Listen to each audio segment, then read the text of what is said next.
안녕하세요 여러분. MBTI 고민상담소에 오신 것을 환영합니다. 종강을 하고 방학을 보내면서 좋은 순간도 있지만 오히려 더 답답해하는 분들도 많을 것 같은데요. 그래서 오늘은 여러분들의 고민 함께 나누고 맞춤형 해결책을 찾아드리기 위한 영상을 준비해봤습니다. 그 전에 먼저 저희 둘의 MBTI를 소개해야겠죠? 저는 ISTP인데 채은님은요? 저는 ISFP입니다. 윤솔님 T세요? 네, 저 아하. T인데요. 그러고 보니 저희 T랑 F 빼고는 다 똑같은데 반대인 부분도 많지만 비슷한 부분도 많을 것 같아요. 채은님은 F가 몇 %세요? 저는 F가 90%인 사람이거든요. 윤솔님은요? 저는 T가 80%여가지고 아. 완전 인간 T다. 그럼 저희 첫 번째 고민부터 들어볼까요? 대학원에 가는 게 취업에 유리한 학과인데 이 학과랑 내가 잘 맞는지 계속 고민을 해도 모르겠어서 대학원에 갈지가 고민입니다. 첫 번째는 저희 모두가 많이 고민하는 취업 및 진로에 관한 질문인데요. 채은님은 어떻게 생각하시나요? 일단 이 학과가 나랑 잘 맞는지 모르겠다. 이게 제일 중요한 포인트인 것 같은데 이 과와 관련된 활동을 할 때 얼마나 행복하고 열정적으로 하게 되는지를 생각해보는 게 제일 중요한 것 같아요. 이 과를 내가 좋아하는 거이지 않을까? 근데 거기에다가 내가 이 일을 했을 때 결과까지 좋다. 그러면 좋아하고 잘 맞는 과가 확실하다고 생각을 해요. 그래서 열심히 하고 더 고생하지만 스트레스 받기보다는 뿌듯함을 느끼고 결과물도 좋다면 정말 최고로 잘 맞는 과지 않을까 싶습니다. 이 사연자분이 취업 진로 고민을 하고 계시는 거 보니까 이제 4학년이신 것 같아요. 근데 4년 정도 전공 수업을 들었는데 맞는지 안 맞는지 확신이 들지 않으면 엄청 잘 맞는 분야는 아니지 않나. 근데 또 아예 안 맞는다는 확신이 드는 것도 아니고 다른 진로가 있는 게 아니라면 관련 활동이나 인턴 같은 걸 해보고 결정하는 게 맞다고 생각을 합니다. 휴학을 하거나 졸업을 하고 일종의 찍먹을 해보고 아니다 싶으면 빨리 그만두고 다른 길을 찾아보는 것을 추천합니다. 사람들 중에서 자신이랑 적성이 맞는 분야를 일으로 해야 되는 사람이 있고 직업은 돈을 벌기 위한 수단이라고 생각하는 사람도 있잖아요. 직접 해보기 전까지는 모르는 거거든요. 그래서 저는 무조건 관련 경험을 해보고 결정하시는 걸 추천합니다. 성적 맞춰서 대학이랑 학과를 선택했는데 사실은 하고 싶은 일을 아직 못 찾았어요. 이제 졸업은 다가오는데 당장 무엇을 하면서 살아야 할지 모르겠어요. 졸업을 앞두고 아직 진로를 찾지 못해서 고민하는 대학교 4학년이신가 봐요. 저희랑 비슷한 상황인 것 같은데 윤솔님은 어떻게 생각하세요? 이 질문은 거의 제가 보낸 질문 같은데요. 저도 베트남어가 너무 좋아서 진학을 했다기보다는 이제 원서를 쓸 때 과를 결정을 했기 때문에 1, 2학년 때 전공 수업을 들으면서 적성에 너무 안 맞는 것 같아서 길게 휴학을 하기도 했거든요. 저는 휴학을 하면서 엄청 아르바이트도 다양하게 하고 전공어 국가로 유학도 다녀왔어요. 막상 유학을 다녀오니까 이 길이 아니구나 확신을 얻게 되었거든요. 그래서 사실 제가 유학을 갔다 오기 전까지는 또 이것도 모르는 거잖아요. 사연자님도 아르바이트나 뭐 관련 수업을 듣거나 하면서 이 분야는 나는 진짜 안 맞는다. 그런 확신이 드는 분야가 분명히 있으실 거예요. 자기가 적성에 안 맞는다는 생각이 드는 분야를 제외해보면 또 길이 보이지 않을까 싶습니다. 일단 4학년이면 취업을 해야 된다는 압박감에 좀 급박하게 진로를 정할 수도 있을 것 같아요. 근데 하고 싶은 게 없다고 무작정 취업을 할 수도 없고 어떤 분야든 상관없이 일단 사회생활을 하면 얻을 수 있는 또 다른 팁, 교훈이 많다고 생각을 하거든요. 그래서 딱히 하고 싶은 게 없다면 아무것도 하지 않기보다는 취업을 준비하고 일단 사회생활을 경험하면서 언제 찾아올지 모르는 저의 꿈을 대비하는 게 좋지 않을까라는 생각을 합니다. 네, 휴학을 하면 남들보다 뒤처질까봐 고민이라는 사연자분이 계셔요. 저희도 이제 고학번인 만큼 이런 고민들이 주변에서 많이 들려오는데요. 휴학에 대해서 한번 같이 이야기해보면 좋을 것 같아요. 저는 개인적으로 목표라는 회사가 있다. 그리고 그 회사에 들어갈 수 있는 만큼의 스펙이 다 받쳐준다라고 하면 굳이 휴학을 하지 않고 졸업하는 걸 더 추천을 하는 것 같아요. 휴학을 하는 시간보다 그 회사에 들어가서 일을 하면서 더 얻을 수 있는 게 많다고 생각을 하고 또 잃을 수 있는 게 더 많아지니까.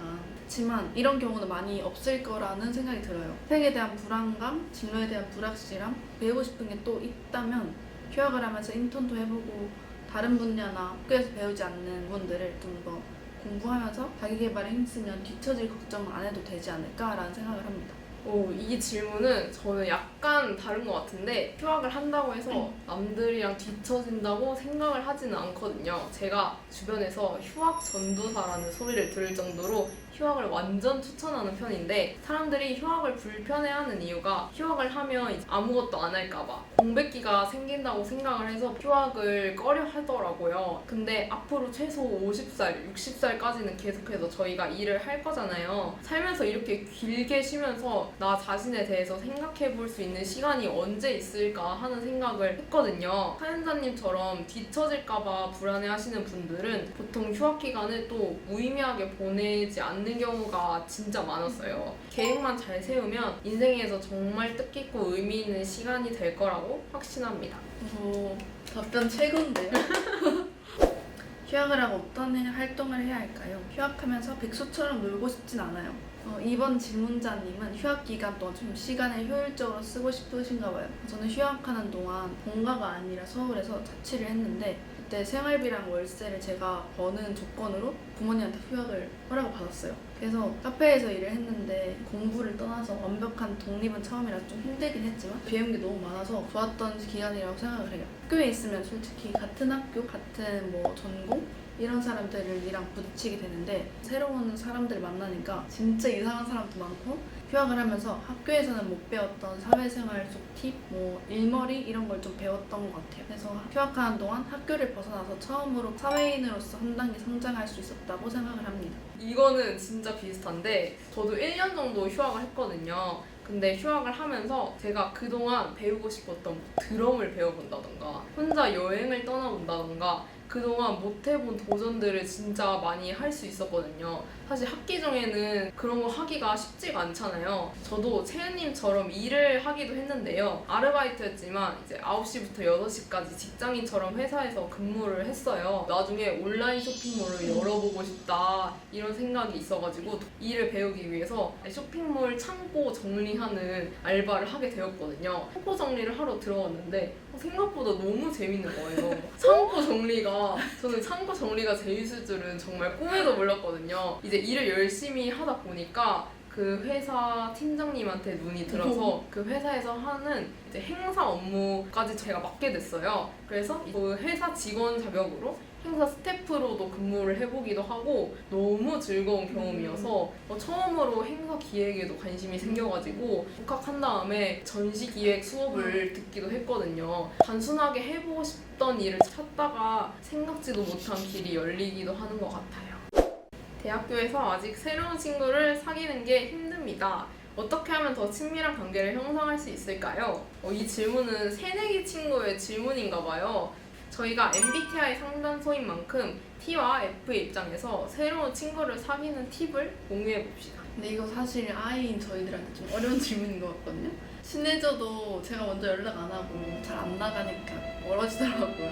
그래서 제가 좋아하고 마음에 드는 친구들한테 먼저 이렇게 연락하고 만나자고 하는 편이에요. 근데 이게 진짜 집순이 오브 집순이인 ISFP들한테 최고의 플러팅이거든요. 그리고 개인적으로 저는 애매하게 안 맞는 여러 친구들을 두루두루 만나기보다는 정말 마음이 잘 맞는 친구들 한두 명 있는 게 훨씬 낫다고 생각을 해요. 그리고 나랑 비슷하게 느껴지는 친구들은 몇 번 안 만나도 편한 느낌이 들어서 저도 모르게 좀 재밌는 사람이 되는 것 같아요. 저는 마음에 맞는 한두 명한테 몰두하기가 인간관계에 대한 팁이라고 생각을 합니다. 그래도 새내기는 세토랑 호티 가서 많은 친구들과 친해질 수 있는 팁을 주세요. 술을 마시자. 저희가 코로나 학번이다 보니까 세터랑 OT 경험이 없어서 네. 진짜 친구를 사기가 일단 어렵고요. 이제 채은님이 저랑 같은 아이여서 그런지 저랑 너무 비슷한 것 같은데 ISTP도 정말 집순이 오브 집순이여가지고 저는 24년 인생 동안 항상 이제 친구들한테 간택을 받아온 입장이어서 새로운 친구를 사귀기 위해서 막 제가 막 노력하고 막 그렇게 막 다가가려고 한 적이 진짜 없는 것 같아요. 그래서 친구를 많이 만드는 방법은 이제 간택을 많이 받아라. 간택을 받기 위한 팁이 있나요? 간택을 받기 위한 팁은 이제 착해서 그런 거 아니에요? 가만히 있으면 진짜 아무 말도 안 하고 있으면은 쟤는 왜 말을 안 할까 하고 말을 걸지 않을까. 약간 사람들을 많이 만나다 보면은 자연스럽게 이제 친해지는 친구들이 있고 그러면 이제 친해진 친구들이랑만 계속 놀고 저는 이제 오는 사람 안 먹고 가는 사람 안 잡는 스타일이기 때문에 그냥 친해진 친구들과 계속 친하게 지낸다. 이게 T인가? 매점이. 가는 사람은 이제 알아서 저랑 안 맞는다고 생각하니까 가지 않았겠습니까? 그럼 이제 가라. 그 PD님은 E시잖아요. 극극극이. 어떻게 생각하세요? 저는 완전 프로 간택러거든요. 근데 간택러의 입장에서 두 분은 진짜 딱 레이더망이 바로 걸리는 사람. 들고 이렇게 레이더망에 걸리게 돼 있습니다. 일순위. 저희가 꼭 걸려요. 네. 근데 사실 뭔가 간택을 당하는 팁이라기보다 약간 그 느낌이 있어요. 이제 저 같은 관상을 조심해라. 간택을 당한다. 조심해야겠다. 고등학교 때 제일 먼저 친해진 애가 얘고 오, 같은 고등학교요? 같은 거. 저는 간택해주는 친구들이 너무 고마워요. 제가 덕분에 이제 친구가 있는 거 아니에요?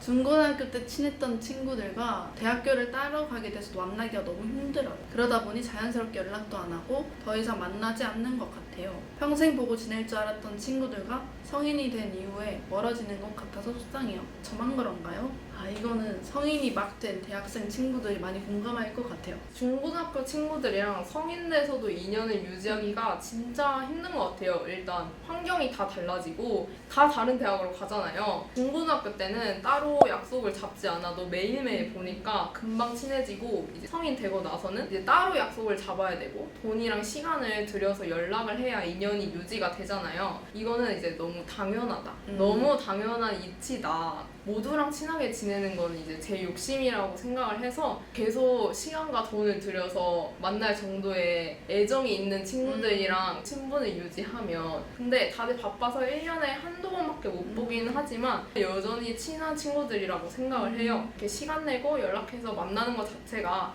서로에게 애정이 있는 친구 사이라는 거잖아요. 저처럼 생각을 하시면은 좋지 않을까. 저도 이 고민에 되게 공감을 하거든요. 저는 고등학교 때 다니던 중학교랑 먼 동네에서 다니게 돼서 처음에는 좀 속상했어요. 지금은 오히려 떨어져 지낸다고 해서 만나지 않는 관계라면 어떻게든 멀어졌지 않을까라는 생각이 들어요. 그런 친구들이랑 멀어진 건 좀 슬프긴 하지만 그런 슬픔을 1년에 한 번 봐도 친하다고 느껴지는 친구들한테 좀 더 집중하면서 더 챙기면서 그 슬픔을 극복할 수 있을 것 같아요.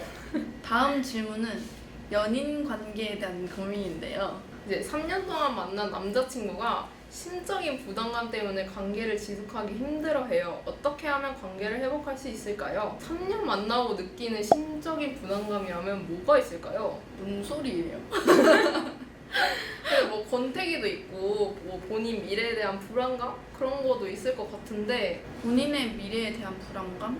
그런 건 너무 현실적인 문제라고 해도 약간 자기가 힘들다는 이유로 가장 가깝고 가장 자기가 사랑하는 사람과의 관계를 포기하는 사람이라면 어떤 이유든 나와의 관계를 가장 먼저 버려버릴 것 같은? 제가 3년이나 만나본 적은 없어가지고 감은 안 오지만 3년이나 만난 남자친구가 나와의 관계에서 부담감을 느낀다. 한동안 맨날 울기만 하다가 근데 가만히 있어도 눈물만 하지 않을까? 뭘 울어요.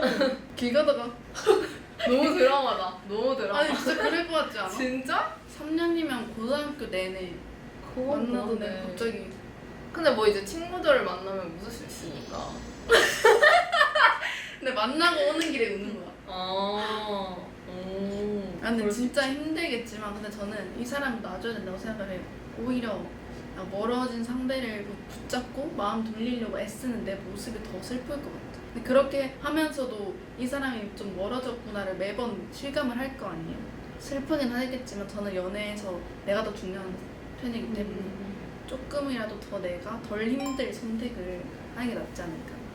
제가 경험을 해봤지만 시간이 약입니다. 저는 근데 이 심적인 부담감에 대해서 계속 생각을 해봤거든요. 왜냐면 심적인 부담감? 이거부터 너무 이해가 안 되고 무슨 여자친구한테 심적인 부담감 때문에 너랑 못 만날 것 같다 이런 말을 하는 남자친구 그냥 마음이 식었는데 핑계대는 거 아닌가 이런 생각도 했거든요. 그러니까 나는 관계 지속하기 힘들어해서 슬프고 있는 심적인 부담감? 그게 뭐야? 이러고 있어. 아니 심적인 부담감이 뭐 그냥 약간 너한테 마음이 식었어 라고 하면서 헤어지다가 하면 나쁜 사람 같으니까 심적인 부담감 때문에 뭐 헤어져야 될 것 같아 라고 하는 거 아닌가 조금 의심이 들거든요. 그래서 남자친구를 만나도 약간 진대를 해봐야 될 것 같은데 근데 이제 남자친구가 사연자님은 뭐 대학생인데 남자친구는 취준생이라거나 배경이 있지 않을까 싶거든요. 그러면은 근데 또 사실 이해가 돼요. 만약에 또 권태희라면 그냥 혼자 놔두고 극복하고 오게 놔둬야 너무 강하다. 뭐 어떻게 권태기 왔는데 어떡해. 그러면 만약에 권태기 극복 못했으면 이제 헤어지는 거고 극복하고 오면 다시 만나면 되는 거고 채연님이 지금 남자친구와 상관 되겠습니다. 나 심적인 부담감 때문에 너랑 못 만날 것 같아. 근데 솔직히 이 얘기 직접 듣잖아? 그러면 그냥 어이가 없어서 웃길 것 같아. 그러니까 그냥 뭔 개소리야. 뭔 그냥- 소리야? 응? 뭐라고? 갑자기? 이게 심적인 부담감이 뭐냐고 저는 물어볼 것 같아요 진짜. 근데 질문이 어떻게 하면 관계를 회복할 수 있을까? 근데 지금 나 헤어지라고. 회복할 수 없을 근데 회복할 수가 없는 게 이미 남자친구가 헤어지겠다고 마음을 먹은 것 같아요. 말도 안 되는 이유를 대는 거 보니까 이미 마음을 단단히 먹고 헤어지겠다 결심한 거기 때문에. 그리고 회복을 해서 만난다고 해도 이게 또 생각이 안 날까? 남자친구는 생각 안 하고 이제 나만 생각을 하겠잖아. 그러면 이제 나만 손해이기 때문에 그래서 저는 이런 문장을 내뱉은 것부터 정이 떨어져가지고 이미 마음이 식었을 것 같아요. 그 연형적 사고 말고 나연적 사고 알아요? 생각해보면 웃긴 일이야. 생각해보면 웃기긴 해. 맞아. 생각해보면 웃긴 일이야. 그 이제 나중에 이제 친구들 만나서 썰 풀 정도. 그냥 남자친구가 이러고 헤어지다 했다. 그러면 이제 최악의 이별설 1등 되는 거야. 그렇지. 심적인 짝사랑만 2년째 하고 있어요. 저는 마음이 계속 커지는데 상대는 저를 친한 친구로만 대하는 것 같아요. 짝사랑에 성공할 수 있는 꿀팁 있을까요? 저희만의 짝사랑, 상대의 플러팅 방법 한번 공유를 해볼까요? 저희의 제일 큰 플러팅은 먼저 약속 잡고 맞죠. 연락 빨리 맞죠. 하기 그런 거잖아요. 맞죠. 일단 선톡. 선톡을 보낸다. 너무 이거는 너무 야 너무 떨린다. 너무 플로팅. 이거 좀 눈치채는 거 과하다. 아닌가? 그 약속을 잡는다? 이거는 거지. 무조건 진짜 무조건. 얘 지금 핑계 대서 지금 나한테 연락하고 싶어가지고 이런 거 아니야? 진짜 상대방이 그렇게 생각을 할까봐 떨면서 보냈어. 맞아 맞아. 손톱은 뭐라고 보낼 거예요? 멘트. 이거 한 일주일 고민해야지. 근데 손톱은 진짜 어려워. 인스타 답장이나. 인스타 좋아요는 플러팅인가요? 근데 저는 남발하고 다니는 편이어가지고 저는 재밌으면 좋아요 누르기 때문에. 재밌거나 귀여운 강아지 귀여운 이런 거 이런 맞아. 그럼 답장부터 플러팅인가요? 답장은 조금 친하다고 생각하는 애들한테도 아무렇지 않게 보냈는데 그렇지 않다고. 근데 그것도 내 기준이기 때문에 아무도 모릅니다. 저 빼고는. 그럼 짝사랑하는 상대에게 보낼 수 있는 선톡 멘트가 있을까요? 내향형들을 보낼 것 위해. 같아. 근데 진짜 그냥 아무것도 없이 톡을 보내는 거는 차라리 쪽지 써서 이렇게 주는 게 나을 것 같아. 그거는 근데 그럼 상대가 플러팅인지 모르잖아요. 알게 해야 되는 거 아니에요? 상대방이 선톡은 플러팅이라는 거. 너무 확실한 플러팅이어서 너무 플러팅이지. 나는 그 쪽지 보내는 거랑 같은 급이라고 생각을 해. 저는 선톡을 아예 보내본 적이 없어. 이상한 핑계거리 만들어야죠. 핑계 어. 있으면 아싸. 핑계 없으면은 보내볼까? 근데 우리는 그 핑계가 있어도 바로 못 써. 바로 못 쓰지. 근데 나중에 그 핑계가 지나가지고 쓰지 못하는 맞아. 경우가 오히려 연락 못해. 걔 빼고 다 잘해. 들어와가지고 표정 부분 보여주면 너무 못마땅해요. 어이가 없네요. 선톡이 일단 플러팅이라는 것 자체 그냥 뭐 하냐고 보낼 수 있는 거 아니에요? 내가 근데 짝사랑한 일단은 상대한테. 이 짝사랑 상대는 나를 친한 친구로 생각. 친한 친구로 친구로 친한 생각한다. 친구네. 그러면 보낼 수 있겠다. 그 사람이 성공하려면 사실 고백을 해야죠. 그럼 저는 내향형들은 고백 어떻게 하나요? 친한 친구, 친한 남사친이었던 사람한테 고백하는 방법. 뭐 멘트도 좋고 아니면 그런 어떤 분위기에서 좀 자연스럽게 할 수 있는지 팁을 저는 알려주세요. 일단 친한 친구의 타이틀을 깨는 게 제일 중요한 거거든요. 플러팅인지 몰랐는데 주변 사람들이 야 그러면 오해했던 플러팅이 있었어요. 오늘 바지 예쁘네? 뭐 이런 거? 완전 플로팅인데? 너무 플로팅 있네? 근데 이런 약간 사소한 플러팅 이건 친구들끼리 할 수 있는. 그러니까 지나가는 사람도 바지 예쁘다 그치, 그치. 생각할 수 있는 거거든요. 그치. 그래서 처음에는 오늘 옷 예쁘다 이런 거에서 아리까리하게.